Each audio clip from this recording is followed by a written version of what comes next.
인류가 하나님 앞에 죄를 범했을 때에 하나님은 그 결과로 세상은 매우 위험하고 우리 인생의 삶은 매우 힘들어질 것이라고 말씀하셨습니다. 그런데 말씀 그대로 되었습니다. 그런데 하나님은 거기서 멈추지 않으시고 세상의 종말이 가까울수록 모든 영역이 매우 고통스럽고 혼란스러워질 것이라고 분명하게 말씀했습니다. 여러분, 혹시라도 진화론적 원리에 근거해서 이 세상이 점점점 좋아질 것이라는 환상을 갖는 것은 굉장히 어리석은 것입니다. 하나님 분명히 예수님의 재림이 임박해 올 때 이 세상은 매우 고통스러워지고 이 세상은 살기가 매우 혼란스럽고 어려워질 것이라고 말씀했습니다. 그 대표적인 말씀이 디모데후서 3장 1절에서 5절 말씀인데 같이 한번 천천히 읽어보겠습니다. 시작.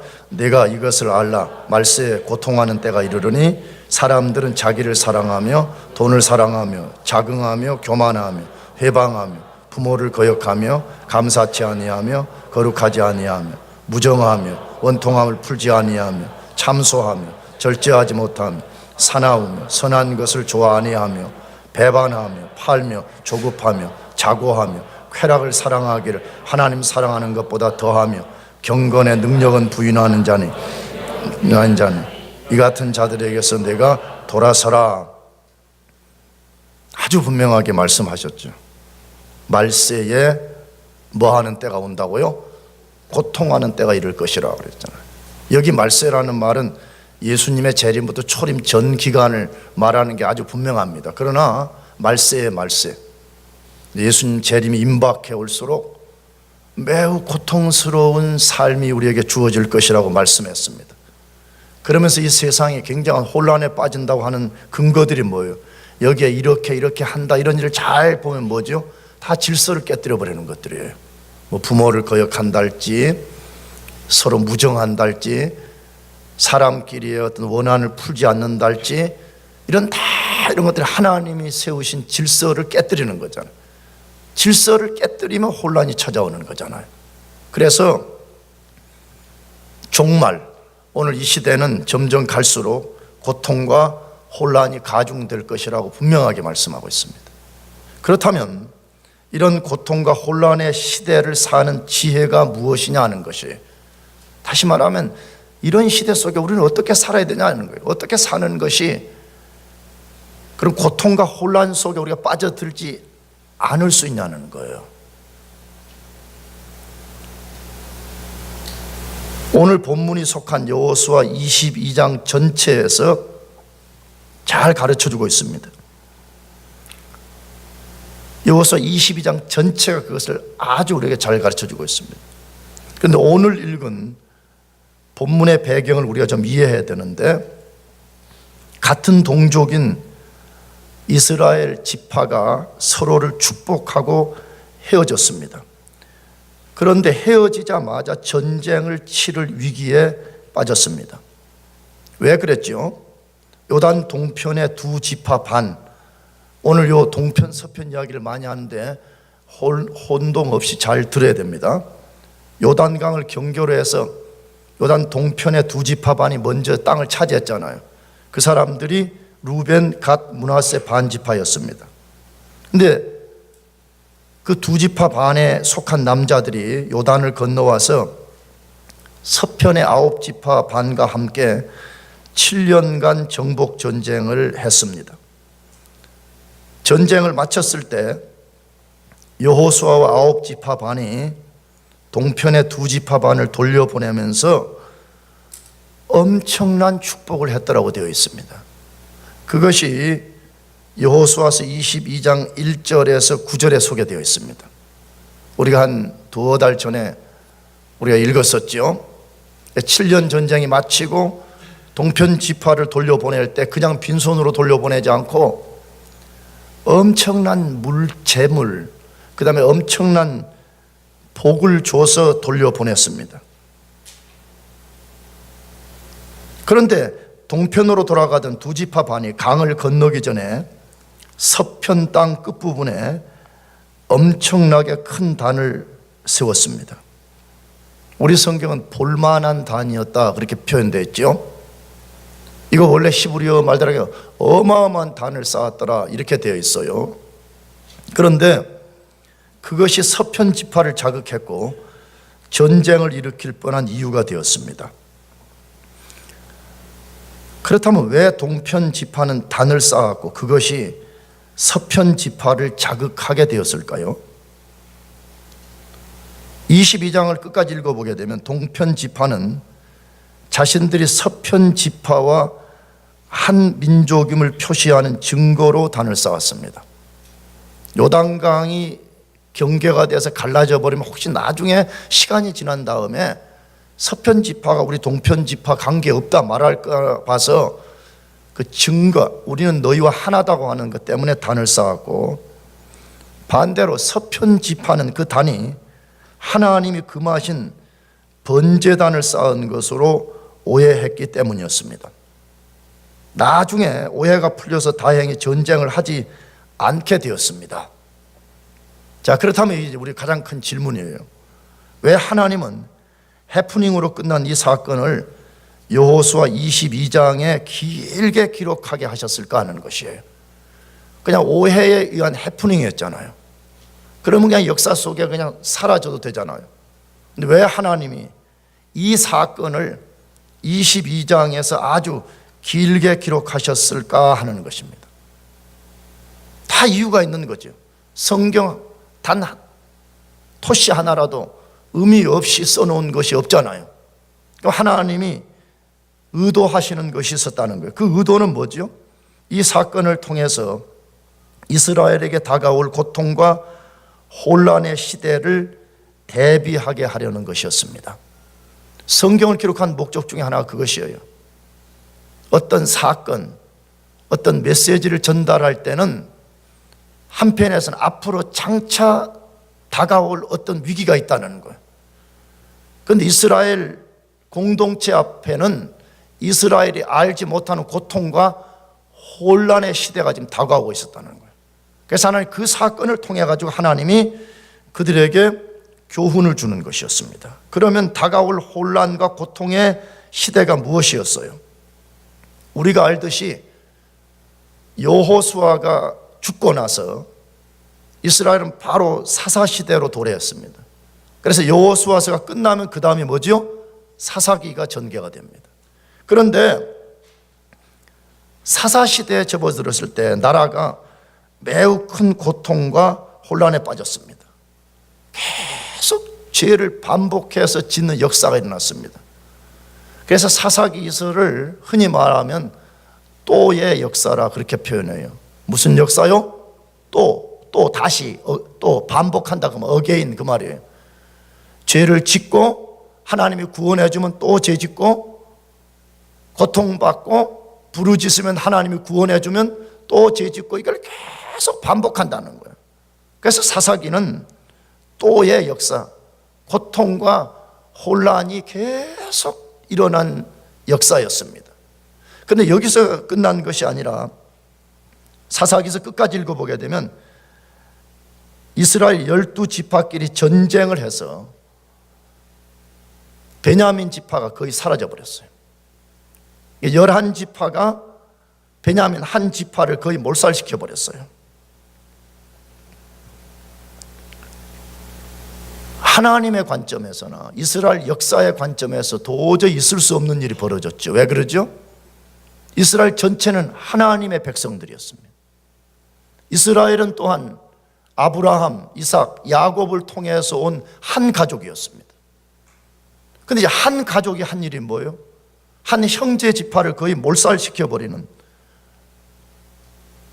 인류 역사에 찾아보기 어려울 만큼 고통과 혼란의 시대가 펼쳐졌던 것입니다. 그러면 왜 사사시대에는 그런 고통과 혼란이 끊어지지 않았냐는 것이에요. 여러 이유가 있습니다. 사사기서를 읽어보게 됩니다.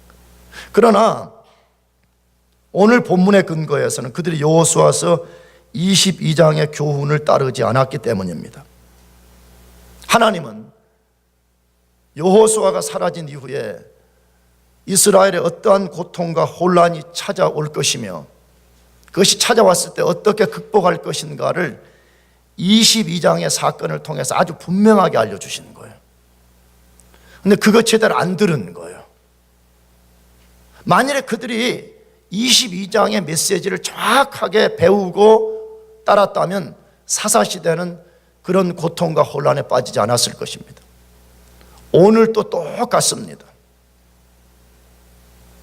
오늘 상당히 많은 그리스도인들이 고통과 혼란에 빠진 이유는 하나님 때문이 절대로 아닙니다. 하나님 잘 살고 있는데 우리를 고통과 혼란에 절대 밀어넣지 않습니다. 대부분이 하나님 미리 우리에게 경고를 보내고 이렇게 살면 안 된다고 하나님 말씀하시는데 그거 안 듣는 거예요. 대부분 보세요. 삶의 문제를 일으키고 고난과 혼란 속에 있는 사람들의 이야기를 들어보면 잘 살고 있는데 하나님이 와서 그렇게 밀어붙인 것이 아니에요. 대부분이 하나님 말씀하심에도 불구하고 그 말씀을 안 듣고 그 교훈을 안 배우기 때문에 자기 스스로가 그러한 문제를 야기하게 되는 것이에요. 그러므로 우리가 이 고통과 혼란의 시대를 사는 지혜가 무엇인가를 배우는 것이 굉장히 중요합니다. 굉장히 중요해요.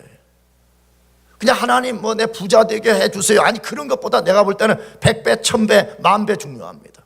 왜 그렇죠? 우리 인생과 가정과 교회와 국가와 민족이 고통과 혼란 속에 빠져들면 그 이후에는 우리 스스로가 컨트롤이 안 되잖아요. 무슨 뜻이 이해되겠어요? 우리 스스로 컨트롤 못 하잖아요. 그러므로 우리가 이런 종말에 찾아오는 고통과 혼란 시대를 어떻게 살아야 되는가 하는 지혜를 배우는 것은 부자 되는 것보다 훨씬 더 중요해요. 세상에서 우리가 이름을 높이는 것보다 훨씬 중요한 것입니다. 그러면 첫 번째 지혜는 무엇이에요? 첫째, 불의와 타협치 않고 진리를 위해서 싸워야 됩니다. 불의와 뭐 하지 말라고요? 절대 타협하면 안 됩니다. 불의, 죄와 타협하지 말고 우리 자신과 혹은 이 주변의 어떤 것들이 진리를 타협하게 만드는 유혹이 찾아오면 우리는 진리를 위해서 담대히 싸워야 된다는 것이에요. 그것이 이 세상을 사는 지혜라고 하나님 말씀해요. 그 이야기를 어디에서 다룹니까? 여호수아서 22장 10절에서 12절 말씀을 제가 다시 한번 읽어볼게요. 루벤 자손과 므낫세 반 지파가 가나안 땅 요단 언덕가에 이르자 거기서 요단가에 단을 쌓았는데 볼만한 큰 단이었더라. 이스라엘 자손이 들은즉 이르기를 루벤 자손과 갓 자손과 므낫세 반 지파가 가나안 땅의 맨 앞편 요단 언덕가 이스라엘 자손에게 속한 편에 단을 쌓았다 하는지라.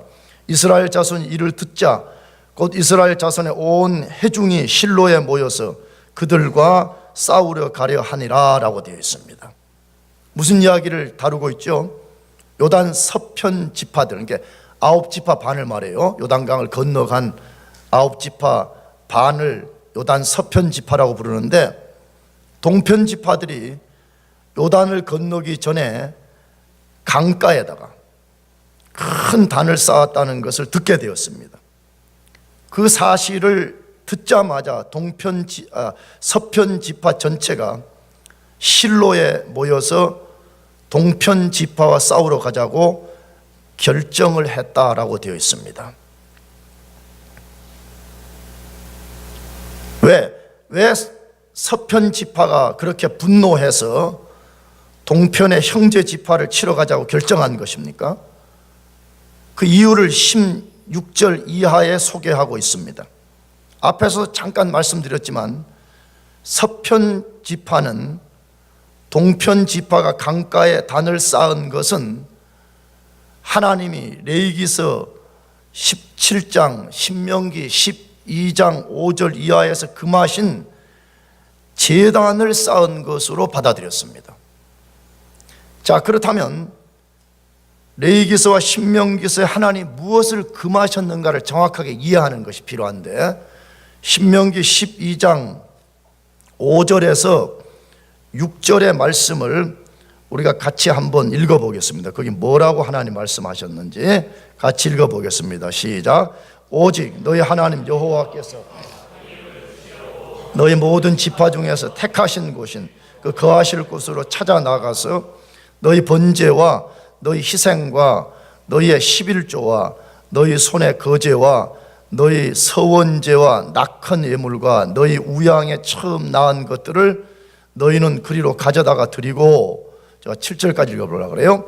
거기 곧 너희 하나님 여호와 앞에서 먹고 너희 하나님 여호와께서 너희 손으로 수고한 일에 복 주심을 인하여 너희와 너희 가족이 즐거워할지니라. 자, 우리가 요 뒷구절은 잊어버리더라도 5절 다시 한번 더 눈으로 보세요. 오직 너희 하나님 여호와께서 자기 이름을 두시려고 너희 모든 지파 중에서 어떤 곳에 택하신 곳인 그 거하실 곳으로 찾아 나가서, 그렇게 되어 있습니다. 구약 성경에 모세, 특별히 오경의 일관되게 이스라엘 백성들이 하나님께 제사 예배를 드리려면 반드시 아무 데서나 드리면 안 되고 택한 곳 딱 한 군데 가서 제사 드려야 된다 하는 것이 반복되어 나옵니다. 여기 택한 곳은 어디죠? 지금 신명기서가 쓰여질 때는 이제 장차 이스라엘 백성들이 실로라고 하는 곳에 성막, 성전의 원형이 되는 성막을 거기다 세웠던 거죠. 그래서 앞으로 너희들이 만약에 어떤 제사를 드리거나 11조를 드리거나 낙헌 예물을 드리거나 뭐 어떤 예배를 드릴 일이 있으면 반드시 택한 곳 한 곳에만 와서 예배를 드리라, 그렇게 말씀하는 거예요.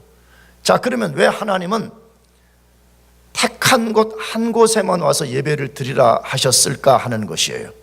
그건 지금 자세히 다룰 수 없지만 앞으로 장차 올 인류의 구원자인 예수님과 관련이 되어 있어요. 제단 딱 하나, 제단 정해진 한 곳에만 와서 계속 드리게 함을 통해 가지고 하나님이 반복 교육을 시킨 거죠. 뭐라고? 제사함 받는 유일한 길은 하나님이 정한 제단에 와서 제사 드릴 때만 가능하다는 거죠. 근데 그 제단의 완성은 장차 십자가에서 죽으시고 부활하시는 예수님이라는 거예요. 할렐루야.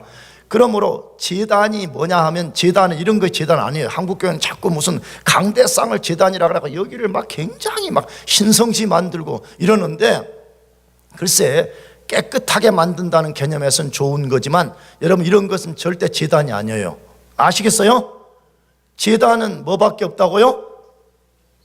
대답해봐. 제단은 뭐밖에 없어요? 십자가 아니에요. 십자가. 그 제단에서 예수님이 우리의 제물이 되어서 죽으심으로써 우리의 제사를 완성시켜버린 거잖아요. 그러므로 진짜 제단은 십자가예요. 자꾸 이런 강대상 갖고 제단이라고 하면서 성도들을 우민화시키는 것은 굉장히 나쁜 목사예요. 내가 보기에는 자기만 여기서 어떤 권세를 펼치겠다고.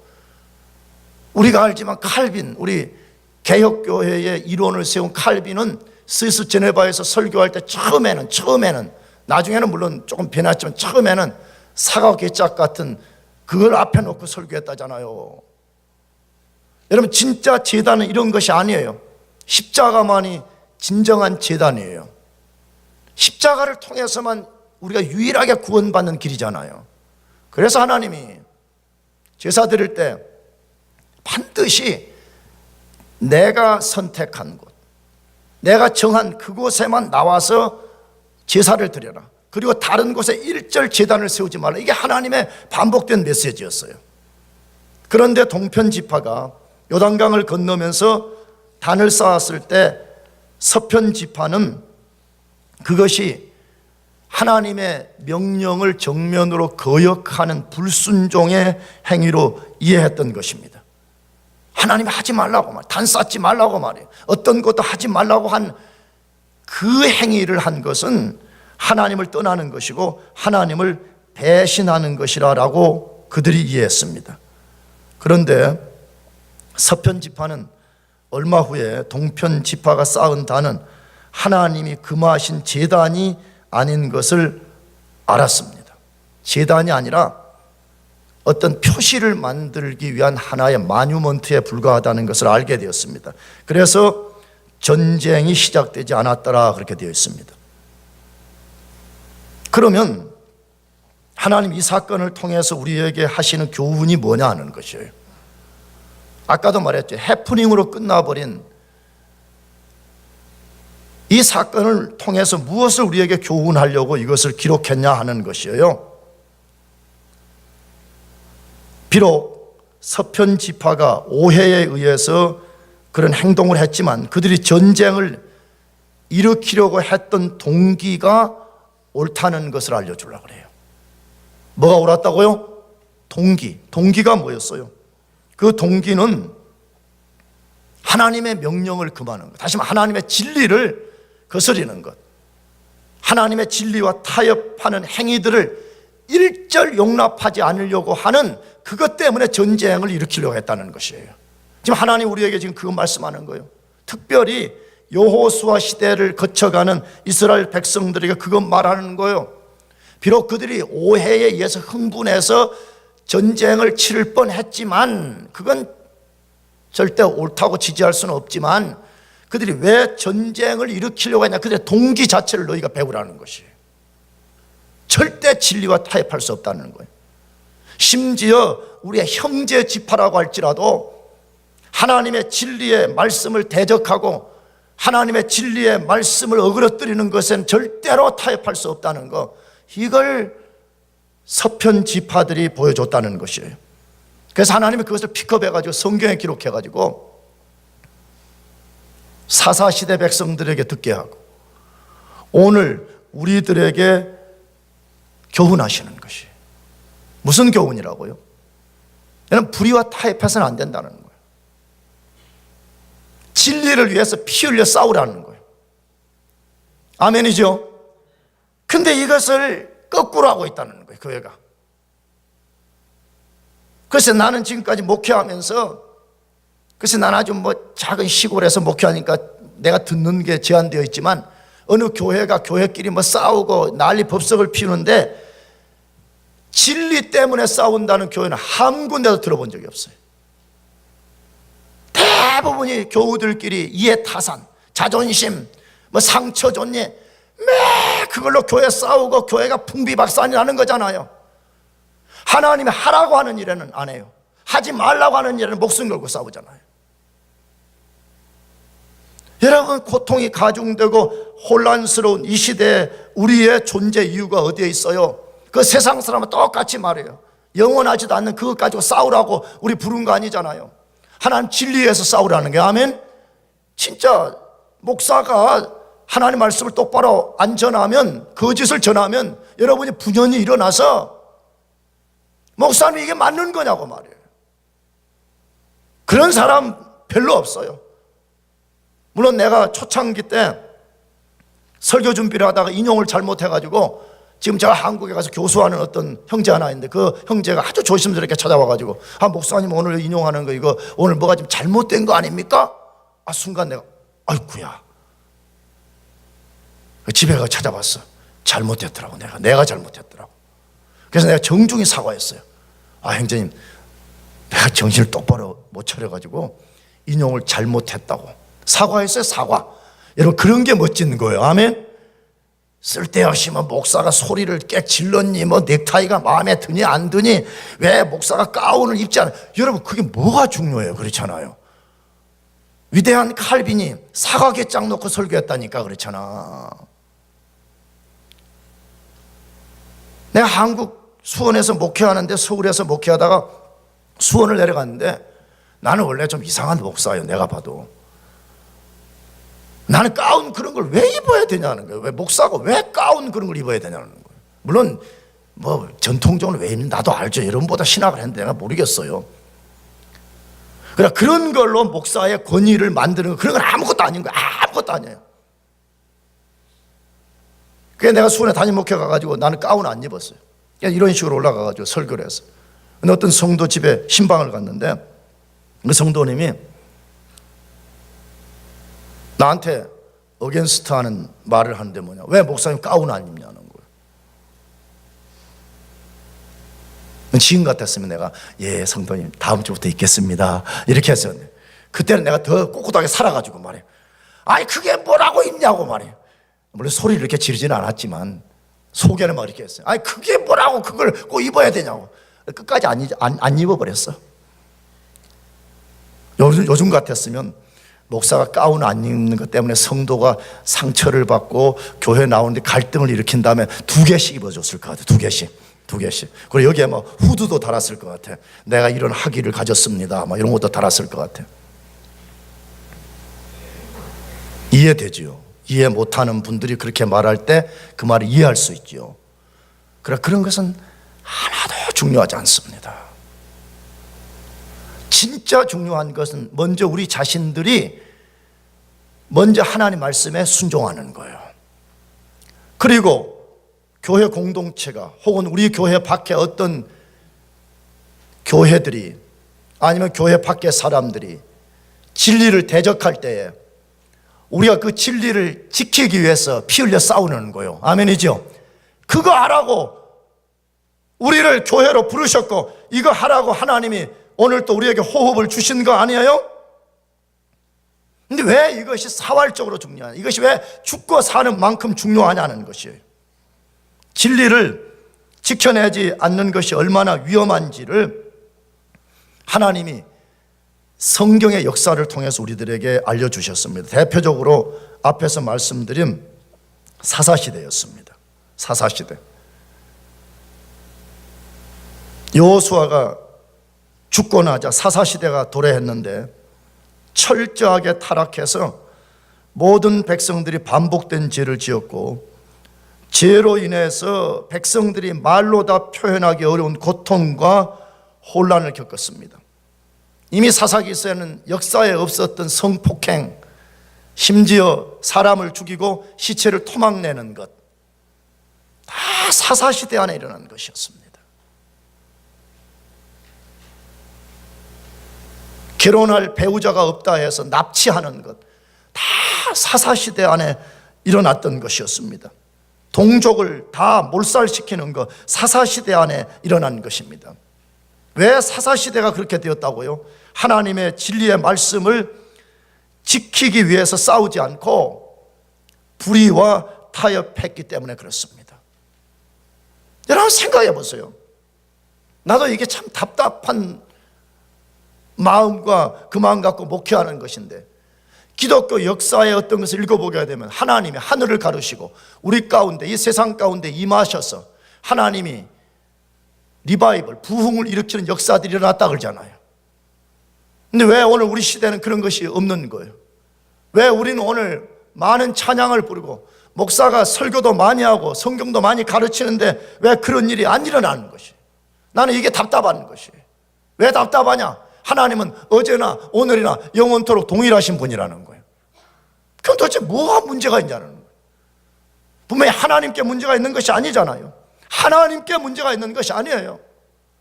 오늘 여기 있는 목사로부터 진리의 말씀을 지키기 위해서 싸우고 불의와 타협지 않기 위해서 어떤 희생도 감수하는 그런 일을 안 하니까 안 일어나는 거죠.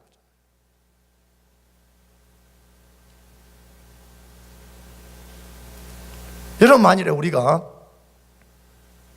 진리를 지켜내지 않고 불의와 타협한다 그러면요, 이 시대는 점점점 혼란스러워질 뿐만 아니라 우리가 그 혼란 시대에 빨려 들어가서 우리도 고통을 당하게 된다는 것이에요. 그러므로 저와 여러분이 서편의 9지파 반이 가졌던 그 정신 가집시다. 아멘. 내 진리를 끝까지 지키기 위해서 내가 싸우겠다는 것이에요. 제발 흐리멍텅하게 살지 말아요.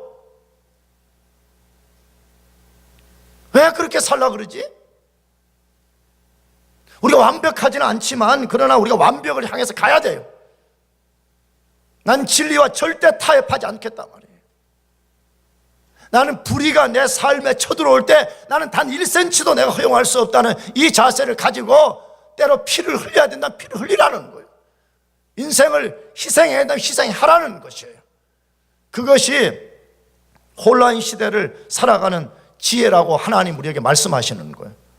그렇게 사는 사람은 살게 됩니다. 할렐루야. 그렇게 살면 패러독스라는 게 있어요.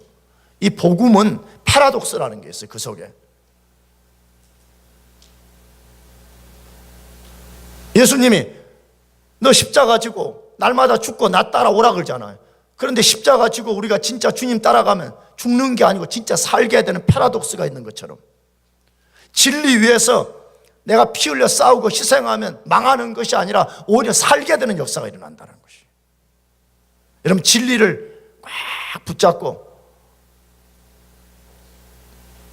진리를 위해서 끝까지 싸우고 불의와 조금 더 타협하지 않고 그렇게 살기를 바랍니다. 두 번째로 고통과 혼란의 시대를 사는 지혜가 뭐냐는 거예요. 보이는 외적인 것으로만 판단하지 말아야 된다는 것입니다. 굉장히 중요한 가르침이죠. 왜? 이 세상의 모든 원리는 눈에 보이는 대로거든요. 눈에 보이는 대로. 과학의 세계든 아니면 영적인 거든 아니면 사람과의 관계든 모든 것이 눈에 보이는 대로 판단하는 세대잖아요. 그런데 하나님은 우리에게 눈에 보이는 외적인 것으로만 판단하지 말라고 우리에게 말씀합니다. 이게 이제 굉장히 중요한 메시지예요. 왜냐 그러면 세상은 다 눈에 보이는 대로 모든 걸 판단하는데 하나님 우리 보고 판단의 준거가 기준이 눈에 보이는 대로 해서는 안 된다는 거예요. 그것을 여호수아서 22장 13절에서 15절까지 말씀인데 제가 읽어보겠습니다. 이스라엘 자손이 제사장 엘르아살의 아들 비느하스를 길르앗 땅으로 보내어 루벤 자손과 갓 자손과 므낫세 반 지파를 보게 하되 이스라엘 각 지파에서 한 방백씩 10방백을 그와 함께하게 하니 그들은 각기 이스라엘 1000만인 중 족속의 두령이라. 그들이 길르앗 땅에 이르러 루벤 자손과 갓 자손과 므낫세 반 지파에게 나아가서 그들에게 말하여 가로되라고 되어 있습니다. 자, 이 이야기는 무엇을 소개하는 말씀의 서론이에요? 동편 지파가 단을 쌓았다는 소식을 듣고 서편 지파가 분노해서 전쟁을 치르자 했다, 이렇게 되어 있습니다. 여차했으면 이스라엘 역사에 최초로 동족끼리의 피비린내 나는 잔인한 전쟁을 치를 뻔했습니다. 왜 잔인한 전쟁이었을까요? 우리가 알지만 이 전쟁은 단순히 사람이 뭘 얼마나 손에 넣을까 하는 단순한 전쟁이 아니었어요. 종교 전쟁이었습니다. 무슨 전쟁? 그것도 하나님의 이름 때문에 하는 종교 전쟁이었어요. 만약에 이 전쟁이 일어났다면 서편의 9지파 반이 동편의 2지파 반을 완전히 진멸시켜 버렸을 것입니다. 그렇다면 이스라엘 역사의 최초의 동족끼리의 전쟁이 발생하는 아주 비극적 사건이 일어났을 것입니다. 그런데 감사한 것이 전쟁 일보 직전에 오해가 풀려서 전쟁이 중단되었더라, 그렇게 되어 있죠. 그러면 어떻게 해서 오해가 풀어질 수 있었냐 하는 것이에요. 서편 지파의 지혜로운 결정 때문이었습니다. 서편 지파가 아주 지혜로운 결정을 내렸다, 이것입니다. 무슨 지혜로운 결정을 내렸죠? 서편 지파가 흥분해가지고 전쟁에 나아가기 전에 그들이 먼저, 야, 우리 전쟁하기 전에 우리 각 지파의 대표자들을 뽑자. 그리고 제사장인 비느하스를 우리가 보내서 이 자초지종이 어떻게 되었는지를 한번 알아보고 그 다음에 만일에 이들이 진짜 하나님이 금하신 제단을 쌓았다면 그때 우리가 전쟁을 치르자, 그렇게 된 것이죠. 그래서 9지파 반의 대표자 10명하고 비느하스 11명이 요단 동편을 방문해서 요단 동편의 사람들에게 자초지정을 묻게 되었더라, 그렇게 되어 있죠. 그 과정 속에서 동편 지파가 단을 쌓은 것은 제사를 위한 단이 아니었다는 것을 알게 되었어요. 이것은 아까도 말씀드렸듯이 요단강이라는 지역적 경계가 가로막게 되니까 시간이 지나고 나면 서편 지파가 동편 지파와 아무 관계가 없다, 그렇게 말할까 봐서 우리는 너희와 하나라는 것을 보증하기 위해서 단을 쌓았다는 것을 알게 되었습니다. 그래서 서편 지파가 오해가 풀어져서 전쟁 일보 직전에 전쟁을 멈추게 되었더라 이렇게 되어 있습니다. 여러분, 이 사건을 통해서 하나님 우리에게 무엇을 교훈하고 계시는 것이에요? 우리가 어떤 것을 판단할 때 절대로 눈에 보이는 대로만 해서는 안 된다는 거예요. 귀로 들리는 대로만 해서는 안 된다는 것입니다. 아멘이죠? 우리는 얼마나 그렇게 잘해요. 이 모든 영역에 통하는 것이에요. 우리 삶이 어렵고 낙심이 되면 자꾸 우리가 낙심하는 이유 중에 하나가 뭐죠? 눈에 보이는 대로 반응하기 때문에 그러잖아요. 눈에 보기는 안 된다는 거예요. 그리스도인은 보는 것으로 행하는 사람이 아니라고 고린도후서 5장 7절에 말하잖아요. 우리는 믿음으로 하는 거예요. 여러분, 삶의 어려움 찾아오고 삶의 낙심이 되어도 보이는 대로 하지 말아요. 아멘. 보이지 않는 세계가 더 크고 보이지 않는 하나님, 그분이 만물의 왕이십니다. 나가서 교우들끼리도 그래요. 교우들끼리도 제발 눈에 보이는 것 갖고 판단하지 말아요. 얼마나 우리가 그거 잘해요. 여러분, 귀에 들리는 대로 사람을 판단하지 말아라, 그거 아니에요? 왜? 사사시대가 그걸 보여주는 거거든요. 사사시대에 일어난 모든 비극적 사건의 배경은 다 뭐냐 그러면 대부분이 눈에 보이는 대로 판단했기 때문이었습니다. 귀에 들리는 대로 판단했기 때문에 이스라엘 역사의 사사시대라는 비극이 발생하게 된 것입니다. 저도 부끄럽지만 작은 목회 이제 12년 하면서 종종 실수했던 것이 그런 거였습니다. 교우들의 숨은 동기를 보지 못하고 눈으로 보이는 대로 판단하는 것 때문이었습니다. 대학부 자녀들도 내가 막 어떤 때는 내 보이는 대로 판단해가지고 그래 왜 그랬대? 리더들에게 물어보면 리더들이 나중에 그 친구가 뭐 몸이 아파서 어쨌습니다 그러면 되게 내가 부끄러운 거 많이 느꼈어요. 여러분, 우리가 얼마나 눈에 보이는 대로, 얼마나 귀에 들리는 대로 우리가 쉽게 판단하고 사는지 모릅니다. 여러분, 그렇게 하면 어떻게 되죠? 다툼 일으키고 상처 주고, 그것이 심해지면 어떻게 되죠? 자기가 그렇게 판단한 것에 대한 열매를 자기가 먹어야 되잖아요.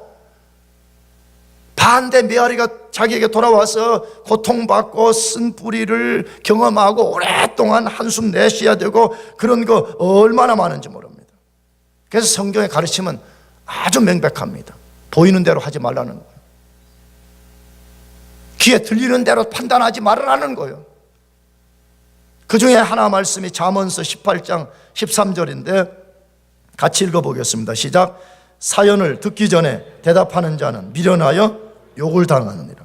사연을 듣기 전에 대답하는 자는 미련하여 뭐 당한다고요? 욕을 당한다. 이 말을 지금 여호수아서에 끌고 오면 그 말이에요. 흥분해가지고 자초지종이 어떻게 되는지 알아보지도 않고 가가지고 전쟁 치르고 반응하고 그런 것은 매우 어리석은 일이라는 것이에요. 여러분, 잘 들어보는 것이 필요하고요. 눈에 보이는 대로 판단하기 전에 그의 동기가 무엇인가를 살피고 왜 그가 그렇게 했는가 사연을 잘 들어보는 것이 매우 중요하다는 것이에요. 잘 보세요. 오늘날 왜 교회와 교회 밖이 자꾸만 갈수록 고통과 혼란의 시대 속으로 들어가고 있어요. 눈에 보이는 대로 다 하잖아요. 사람들이 그러잖아요. 눈에 보이는 대로 전쟁하고 싸우고 다투고 빼앗고 그러니까 계속 혼란이 가중되는 거잖아요. 하나님 오늘 우리에게 말씀해 눈에 보이는 대로 하지 말라고. 너가 어떤 판단할 일이 있다면 먼저 사연을 들어보라는 것이. 그렇게 합시다. 아멘. 우리 대학부 친구도 그렇게 여러분 젊다고 아무렇게 말 팍팍 던지면 안 돼. 하나님의 자녀든 형제 자매들의 어떤 것이 있으면 먼저 잘 들어봐야지. 왜 그랬는지, 왜 그가 그렇게 행동했는지 잘 들어보고, 우리 동정할 것 있으면 동정하고, 바르게 잡아줄 것 있으면 바르게 잡아주고, 책망할 것 있으면 책망하고, 이렇게 해야 된다는 것이에요. 잘 들어보지도 않고 말이에요. 흥분해가지고 결정하는 것은 매우 어리석은 일이라 그렇게 말하는 것이죠. 여러분, 우리가 그렇게 해봅시다. 오늘부터 아무렇게나 말하지 말고 눈에 보이는 대로 하지 말고 사연을 잘 들어봅시다. 아멘. 그 동기가 무엇인지, 숨은 이유가 무엇인지 우리가 잘 들어보고 우리가 그렇게 한다면 교회가 얼마나 평안해지고 우리가 사는 이 세상이 얼마나 더 많은 평강이 넘쳐나겠어요. 그렇게 살기를 축복합니다. 마지막 세 번째, 우리가 고통과 혼란의 시대 사는 비결이 뭐래요? 역사 속에 드러난 하나님의 뜻을 잘 배우라고 말합니다. 역사 속에 드러난 하나님의 뜻을 잘 배우라고 말합니다. 다시 무슨 속에 드러난 뜻이라고요? 역사, 우리가 살고 있는 이 역사, 하나님의 스테이지인 이 역사 속에 드러난 하나님의 뜻을 잘 배우라고 말해. 그러면 그 역사 속에 드러난 하나님의 뜻이 뭐냐 하는 것이에요. 그것이 여호수아서 22장 16절부터 20절까지 말씀인데 제가 읽어보겠습니다. 여호와의 온 회중이 말하기를 너희가 어찌하여 이스라엘 하나님께 범죄하여 오늘날 여호와를 쫓는 데서 떠나서 자기를 위하여 단을 쌓아 여호와를 거역하고자 하느냐. 부올의 죄악으로 인하여 여호와의 회중에 재앙이 내렸으나 내가 오늘까지 우리가 그 죄에서 정결함을 얻지 못하였거늘 그 죄악이 우리에게 부족하여서 오늘날 너희가 돌이켜 여호와를 쫓지 않고자 하느냐. 너희가 오늘날 여호와를 배역하면 내일은 그가 이스라엘 온 회중에 진노하시리라. 그런데 너희 소유지가 만일 깨끗이 아니하거든 여호와의 성막이 있는 여호와의 소유지로 건너와 우리 중에서 소유를 취할 것이니라. 오직 우리 하나님 여호와의 단 외에 다른 단을 쌓음으로 여호와께 패역하지 말며 우리에게도 패역하지 말라. 세라의 아들 아간이 바친 물건에 대하여 범죄함으로 이스라엘 온 회중이 진노가 임하지 아니하였느냐. 그 죄악으로 망한 자가 그 사람뿐이 아니었느니라. 자, 이야기, 뭔 이야기를 길게 다루는 것 같아요? 서편의 9지파 반이 동편 2지파 반을 방문한 거죠. 근데 왜 전쟁을 치르려고 했는지를 이제 묻고 대답하는 내용이죠, 이 안에 보니까. 근데 그 서편 지파가 흥분하고 전쟁 치르려고 했던 이유가 뭐 때문이라 그래요? 아까도 말씀드렸지만 동편의 2지파 반이 단을 쌓은 행위는 하나님의 말씀을 정면으로 불순종할 뿐만 아니라 그것은 패역의 죄를 범하는 것이다. 무슨 죄라고요? 패역. 원래 히브리어 단어는 이게 훨씬 더 강력한 내용을 담고 있는 것인데 영어는 주로 배신이라는 단어로 많이 번역했어요. 배신. 근데 배신보다 훨씬 더 큰 의미를 담고 있어요. 근데 어쨌든 너희가 그런 단을 쌓은 행위는 하나님께 범죄하고 하나님을 떠나고 하나님을 배신하는 행위인 줄 알고 우리가 너희를 치러 왔다는 것이에요. 근데 왜 우리가 전쟁을 일으키려고 그랬냐 그러면 우리 역사에서 우리가 보지 않았느냐. 우리 이스라엘 역사에서 우리가 하나님께 범죄해서 하나님이 진노하게 될 때 하나님이 진노를 촉발하시고 이스라엘을 심판한 케이스를 너희가 알고 있지 않냐 이 말이에요. 근데 만약 너희들이 그러한 죄를 또 범한다면 이스라엘 역사에 다시 하나님의 진노를 촉발해서 우리가 하나님의 심판을 불러오는 거 아니야 이 말이죠. 그러면서 서편 지파들이 이스라엘 역사에 가장 중요한 2가지 사건을 언급했죠. 하나는 부올의 죄악이고 하나는 아간의 죄였다 이렇게 되어 있습니다. 그럼 부올의 죄가 뭔지를 우리가 알아야 되는데 이 부올의 죄는 민수기 25장 1절에서 3절에 소개되어 있는 사건이에요. 그 사건이 무엇인지를 한번 같이 읽어보겠습니다. 민수기 25장 1절에서 3절까지 시작. 이스라엘이 시딤에 머물러 있더니 모압 여자들과 음행하기를 시작하니라. 그 여자들이 그 신들에게 제사할 때 백성을 청하며 백성이 먹고 그들의 신들에게 절함으로 이스라엘이 바알부올에게 부속된지라. 여호와께서 이스라엘에게 진노하시니라. 이건 무슨 사건이라는 거죠? 이건 아직 이스라엘 백성들이 광야에 있을 때 일어난 사건이죠. 아직 약속의 땅에 못 들어갔어요. 근데 모압 지경을 지나가다가 이스라엘 남자들이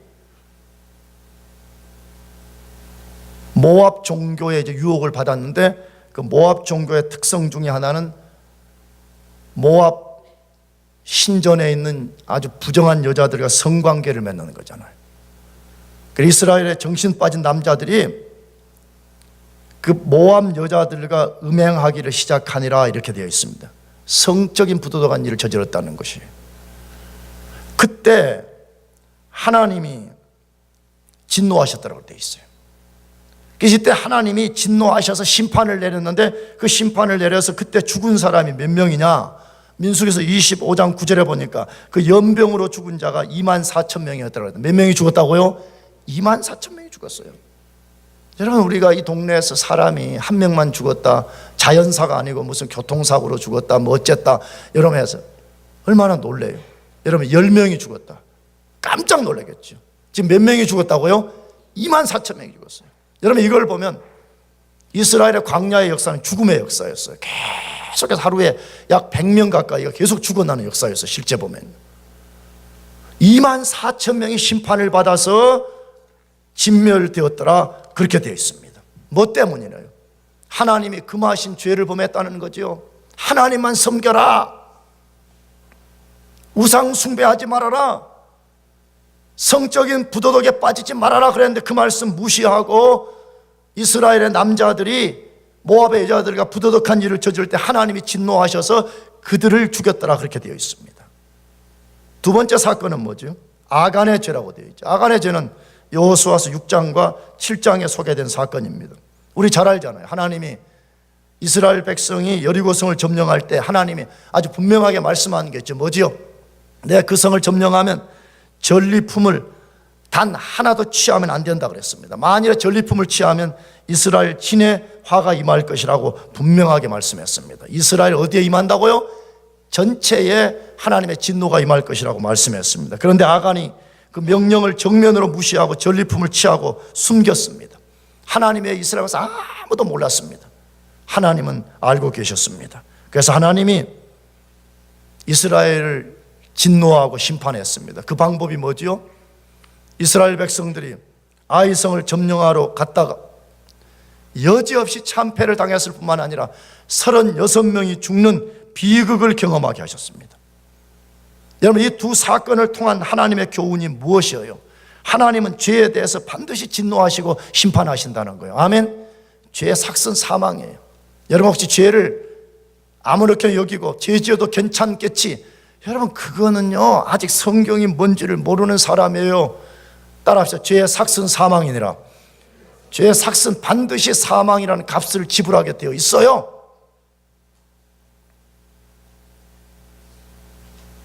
그리고 로마서 1장 18절 이하를 읽어보면 자꾸 사람들이 죄 지어도 하나님이 하늘에서 벼락을 내리지도 않고 무슨 다리가 부러지고 이런 것도 없으니까 죄 지어도 아무렇지 않네, 이렇게 생각한다 이거예요. 로마서 뭐라고 말하죠? 하나님의 죄에 대한 심판의 방식 중에 하나가 그냥 내버려 두는 거예요. 뭐 한다고요? 그냥 내버려 두는 거예요. 그냥 음행한 짓, 더러운 짓, 나쁜 짓, 그냥 내버려 둔다는 거예요. 그래서 죄의 종이 되어서 사단에게 좋은 것 다 빼앗겨 버리고 아주 비참하게 살게 된다는 것이에요.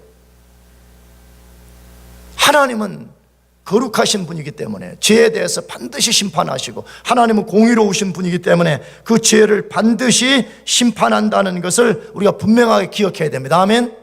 그러므로 딱 각오해. 뭘 각오해? 하나님이 역사 속에 보인 자명한 뜻, 거룩하게 살라는 거예요.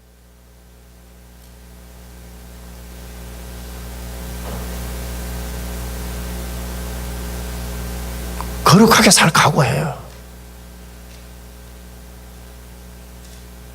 여러분, 거룩이 축복이고 거룩이 하나님의 능력입니다. 믿습니까?